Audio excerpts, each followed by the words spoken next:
And now is the time when things are shifting. There's going to be a new world order out there, and we've got to lead it. And the title of this session, are we ready for a new world order? You know, I don't like to think in terms of opportunities at this point. I would put it, at least in my area, more in terms of the biggest challenge that we face over the next decade. I've dealt with international affairs in my career now for about 25 or 30 years. And we are in the midst of one of the historic global transformations that is going to eventually lead to a new world order. The shape of that we don't know at this point, but we know the processes that are underway. It's commonplace now to talk about the shift in global dynamism from the Europe, Atlantic region to Asia and the Pacific region. We've seen the tumult in the Arab world that started a couple of years ago. But we also know that the whole notion of power in the international system is changing. Before we talked mainly in terms of military power. We know economic power is much more important now. Soft power has become a very popular and almost voguish topic to talk about now.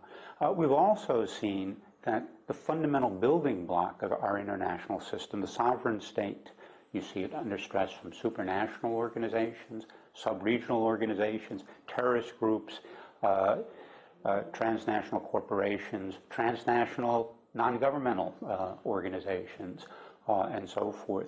We're seeing now that because of globalization, there is a tension between global processes and national regulation. We see that most vividly in financial flows that move around the globe almost instantaneously because of the internet, and yet it's still regulated largely by national regimes. And finally, we've seen globalization, the rise of new technologies, lead to an adjusting of the balance between state and society. I think most vividly right now in the Middle East. And so a massive global transformation. And all these forces, all these developments are going to play themselves out over the next decade. And the question is whether we can turn this challenge into an opportunity. Because there is an opportunity to take these various forces and build a new world order that will help create and sustain peace, prosperity, and justice well into the 21st century.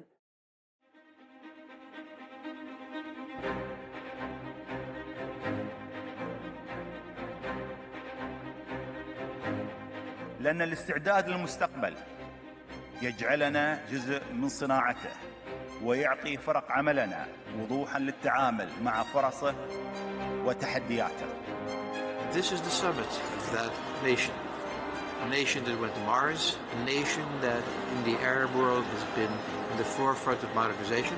It's also a nation we can count on. Peace and stability are critical for continued economic progress and to secure a brighter future for generations to come. We may have disagreements, but resolving them in a battlefield is not the right way to do it. We have not lost our focus even today with all what is going on. It's tough, it's rough, but we can never lose our sight for our future. في رحلتنا المستمرة لفهم ما يحمله المستقبل لنا ندرك كل يوم بأن ما نسميه المستقبل يحمل متغيرات كثيرة. The fund acted swiftly when the pandemic hit, and I promise you, we are there for our members who need us now. The old traditional financial system that we've had is kind of broken. Well, we already know the name of the new system of accounting. It's called blockchain. And the new system of money is digital money. And let's be totally engaged. Waiting is bad for the planet.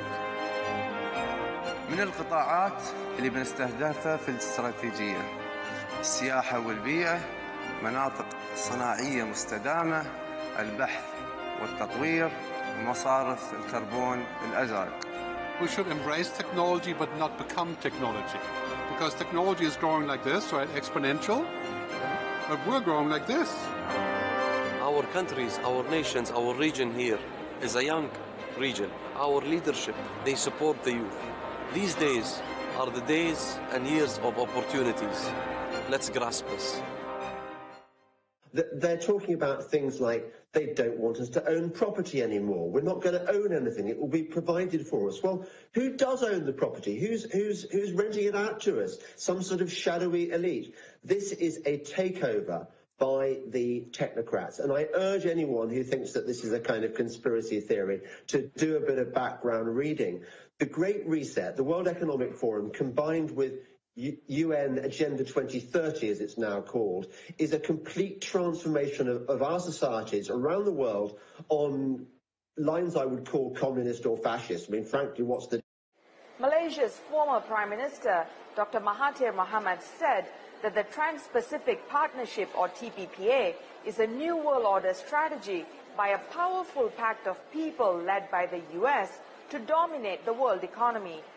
Speaking at the international conference titled New World Order, Recipe for Peace or War, organized by the Perdana Global Peace Foundation, Dr. Mahathir said globalization and borderless trade are being used to establish a one-world government. Basically, it is about having a world government.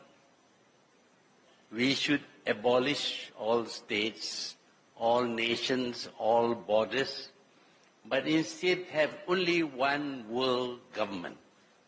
And that world government is to be by certain people, elites, people who are very rich, very intelligent, very powerful in many ways. They are the ones who will govern the world. There was not much talk about democracy or choice of leaders. Instead, there was to be a government by these elites who will impose their rules on everyone in this world. And for those who are unwilling to submit to them, there will be punishment. And the peace that we will get from this is the peace of the graveyard, because the intention also is to reduce the number of people in this world. At the time when the New World Order was enunciated, the population of this world was only 3 billion. The intention was to reduce it to 1 billion. Now the population of the world is 7 billion. There will be a need to kill many billions of people, or to starve them to death, or to prevent them from giving birth, in order to reduce the population of this world. This is a time for optimism. Fear and doubt is not a good thought process, because this is a time for tremendous hope and joy and optimism and action. But to embrace the possibilities of tomorrow, we must reject the perennial prophets of doom and their predictions of the apocalypse. They are the heirs of yesterday's foolish fortune tellers, and they predicted an overpopulation crisis in the 1960s, mass starvation in the 70s, and an end of oil in the 1990s. These alarmists always demand the same thing: absolute power to dominate, transform, and control every aspect of our lives. In America, we understand what the pessimists refuse to see, that a growing and vibrant market economy focused on the future lifts the human spirit and excites creativity strong enough to overcome any challenge by far. One of the features of this fourth industrial revolution is that it doesn't change what we are doing, but it changes us. It doesn't change what you are doing, it changes you. If you take genetic editing, just as an example. Taken together, these forces are effectively hollowing out the middle class, because we're in the middle of something else going on here. Nothing to do with Donald Trump. We're in the middle of what I'd call, other people call, the fourth industrial revolution. Is there going to be a middle class? Will this revolution actually transform the global economy? And secondly, if it does, will it be for the better? Большое спасибо, Dear Mr. Minister, dear friend, indeed, we meet regularly, using every opportunity for this. And in less than a month, this is our third meeting. July 7, we met in Bali. July 28, in Tashkent. And now, August 5, here in Phnom Penh. And this is not a tribute to any procedure. In fact, each time more and more issues are revealed that require our constant attention and the adoption of practical decisions by our states. You mentioned yet another example of the permissiveness demonstrated by our American colleagues. Moreover, they have been demonstrating this for more than a year. Each time, the U.S. is trying to assert its dominance in new areas of the globe. And probably, those who follow this situation understand the futility of such a policy, in which one can turn a blind eye to one situation, one crisis created by the United States, and expect that everything will be more or less good. No. The Americans have taken a course to suppress any independence. In the same way, they decided to make Ukraine a threat to the Russian Federation. And, for many years, they ignored the racist policy of the Kiev regime, which destroyed everything Russian. Similarly, in the case of Nancy Pelosi's visit to Taiwan, they ignored all their own principles, which they proclaimed publicly, and which they convinced everyone, including themselves, to adhere to, but apparently unsuccessful. Similarly, in the situation with Ukraine, they violated the principles of indivisible security, which they subscribed to at the highest level, and which they simply trampled on. Therefore, I am convinced that our strategic partnership is one of the foundations of the movement for the triumph of international law, and not some rules that the United States and its satellites come up with. We are talking about international law, and above all about the UN Charter, which proclaimed the fundamental principle of the sovereign equality of states. The United States violates this principle on a daily basis and everywhere, and, of course, this requires our response. Together with the People's Republic of China, we participate in the recently established group of Friends in Defense of the UN Charter. I believe that this is a promising group that deserves expansion, and we are sure that new members will join this work. But otherwise, I am convinced that today we will discuss the current state of our bilateral relations on the basis of the agreements reached by our leaders, and which we must implement. Thank you for this meeting. Russia cannot feel safe, develop and exist with a constant threat emanating from the territory of modern Ukraine. No one should have any doubt that a direct attack on our country will lead to defeat and terrible consequences for any potential aggressor. And now some very, very important words for those who could be tempted to intervene from outside. Whoever tries to hinder us, and even more so to create threats to our country, to our people, should know that Russia's response will be immediate, and it will lead you to such consequences that you have never encountered in your history. We are ready for any development of events. All the necessary decisions have been made in this regard. I hope that I will be heard.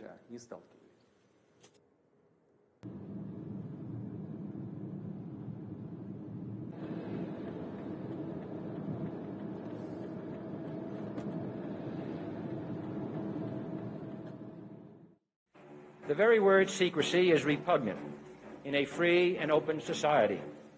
And we are, as a people, inherently and historically opposed to secret societies, to secret oaths, and to secret proceedings. We decided long ago that the dangers of excessive and unwarranted concealment of pertinent facts far outweighed the dangers which are cited to justify it. Even today, There is little value in opposing the threat of a closed society by imitating its arbitrary restrictions. Even today, there is little value in ensuring the survival of our nation if our traditions do not survive with it. And there is very grave danger that an announced need for increased security will be seized upon by those anxious to expand its meaning to the very limits of official censorship and concealment. That I do not intend to permit to the extent that it's in my control. And no official of my administration, whether his rank is high or low, civilian or military, should interpret my words here tonight as an excuse to censor the news, to stifle dissent, to cover up our mistakes, or to withhold from the press and the public the facts they deserve to know. For we are opposed around the world by a monolithic and ruthless conspiracy that relies primarily on covert means for expanding its sphere of influence, on infiltration instead of invasion, on subversion instead of elections, on intimidation instead of free choice, on guerrillas by night instead of armies by day. It is a system which has conscripted vast human and material resources into the building of a tightly knit, highly efficient machine that combines military, diplomatic, intelligence, economic, scientific, and political operations. Its preparations are concealed, not published. Its mistakes are buried, not headlined. Its dissenters are silenced, not praised. No expenditure is questioned, no rumor is printed, no secret is revealed.